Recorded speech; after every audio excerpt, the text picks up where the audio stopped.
instance, European Union used to apply 4 times higher tariffs on the American automotive industry compared to the tariffs applied by the US against the European Union automotive industry. This is revolution of common sense. But what about EU getting isolated and lagging behind? What's the reason for that? The reason for that is that the European Union, rather to say the institutions and the bureaucrats in Brussels, are the leaders of the pack when it comes to dividing the world into blocks again.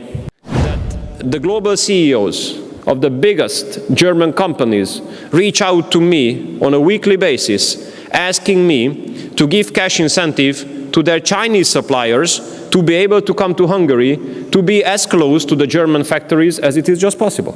Dear Gladden, thank you so much for the very kind invitation. Thank you so much for the very kind words, well above merits and full of exaggeration, but it feels good.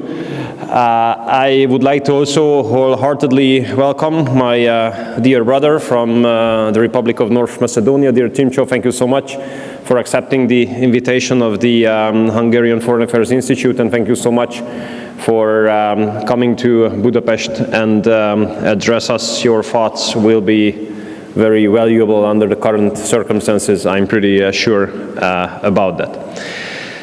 So for the last 15 years, unfortunately, we have been faced with a tremendous set of crises. These crises have shaken the world one by one as well. And on many occasions, we have basically announced a new world order without any kind of exaggeration. In, let's say, other periods of time, such an announcement comes with a good reason once or twice in a century.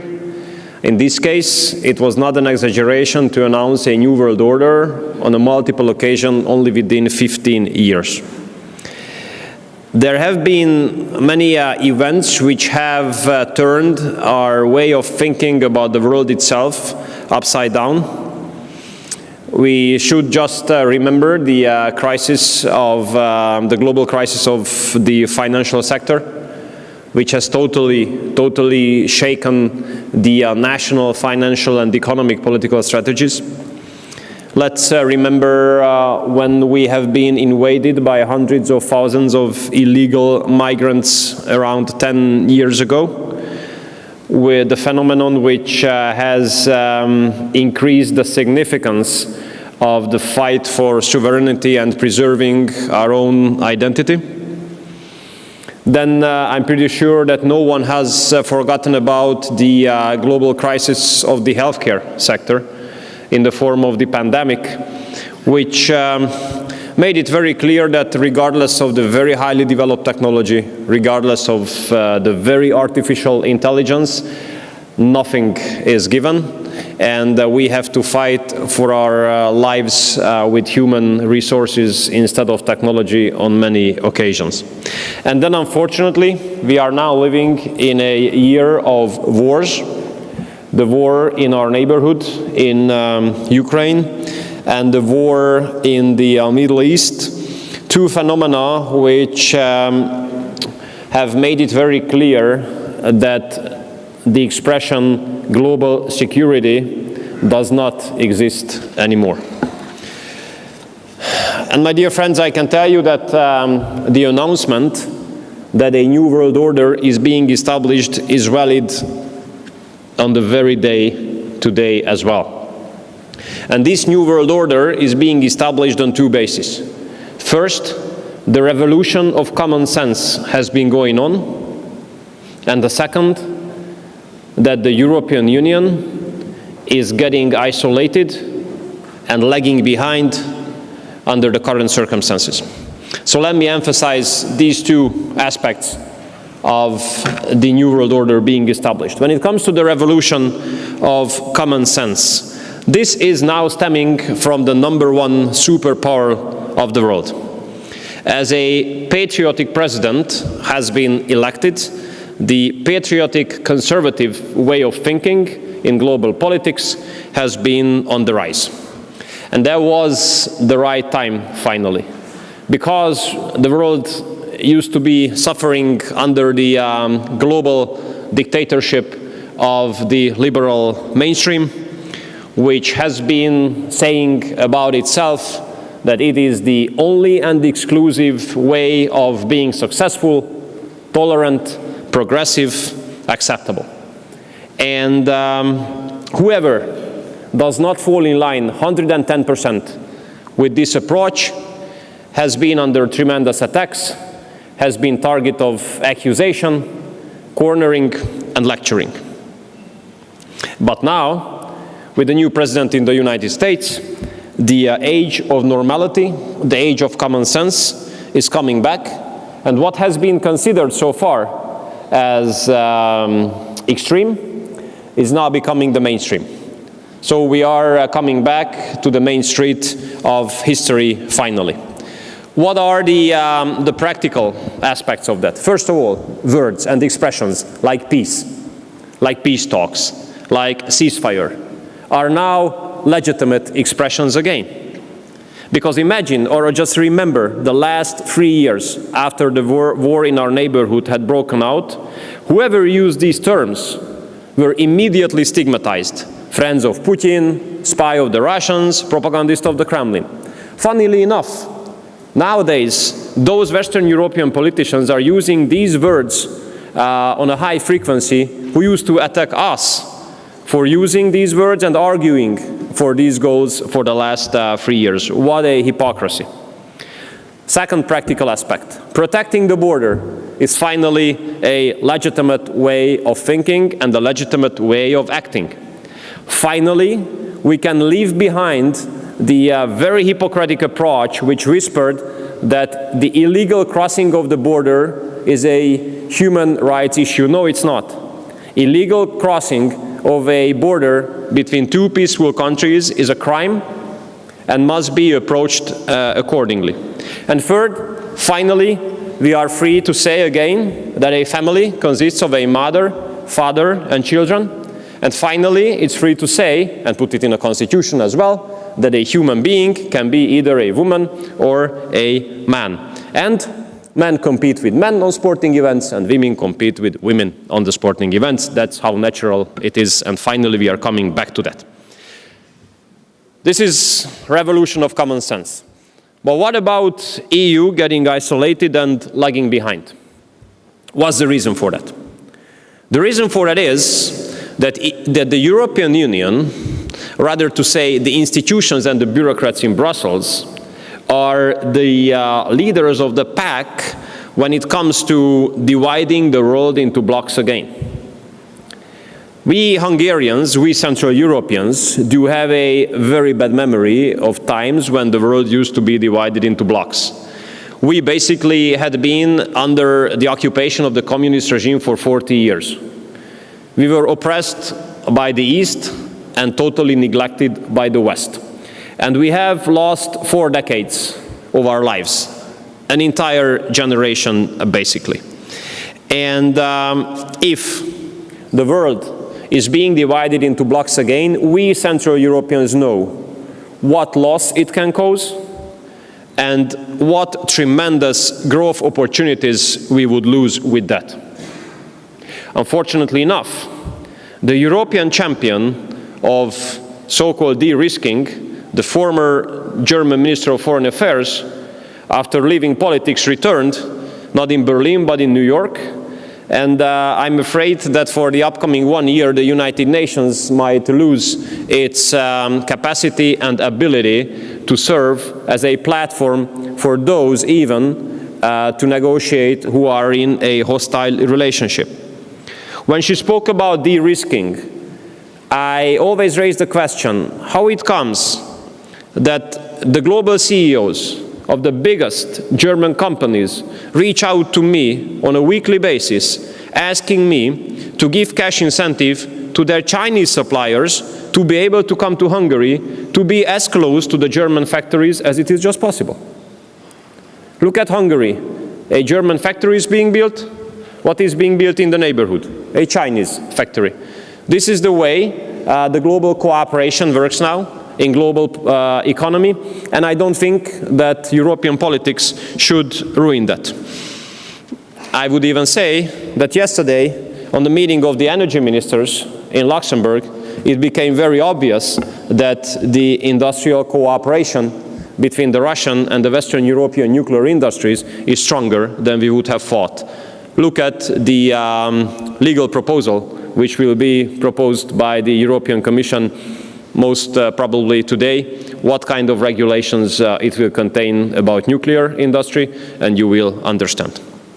But what is the major and most serious mistake the European Union commits? It is the over-politicization and the over-ideologization of the questions of economic nature.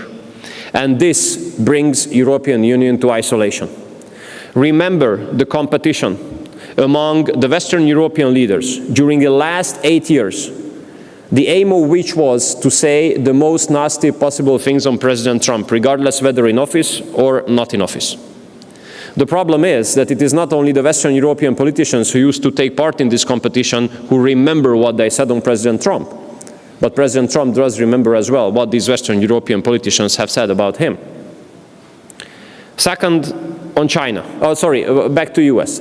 When the patriotic president came to office, we have proposed to the European Commission to immediately cut the tariffs applied by the European Union against the United States industry, because the European Union used to apply 4 times higher tariffs on the American automotive industry compared to the tariffs applied by the US against the European Union automotive industry. We propose immediately to the European Commission to cut to the same level. That would have created a platform based on which successful negotiations could have taken place between the US and the European Union, and a good agreement could have been reached if the European Commission had acted on time. But the European Union has put tariffs on the Chinese electric automotive industry as well. You might remember what was the reasoning. They wanted to protect the European automotive industry. What did the representatives of the European automotive industry say? Please don't do that. Please don't protect us. But what happened? Tariffs had been introduced against the electric automotive industry of China. What happened to the economic relationships to African and Asian countries? European Union proved to be totally unsuccessful in completing negotiations about free trade agreements or investment protection agreements. Why? Because issues which have nothing to do with trade, like LGBT and gender, have been confused with trade issues. And of course, these negotiations have never ended with completed results, neither on FTAs or on investment protection agreements. Sanctions against Russia. Sanctions against Russia has destroyed the growth model of the European economy, looking back the last couple of decades, namely a combination of highly developed Western technologies and easily accessible Russian energy sources. And there's a big hypocrisy in this regard. While we have been attacked by the Western European colleagues for buying openly Russian pipeline gas, the import of Russian LNG has broken record last year. Who were the buyers? The French, the Spanish, and the Belgians. Or the biggest economy of Europe has increased its oil imports from India 11 times, while Russia has increased its oil exports to India like 70 times. Of course, coincidence, no relationship in between the two. But the biggest mistake is the politicization and the ideologization of the energy issues. Because energy is the most physical issue of the world. If there's a pipeline, you can buy energy. If there's no pipeline, you cannot buy energy. Not very sophisticated, but true.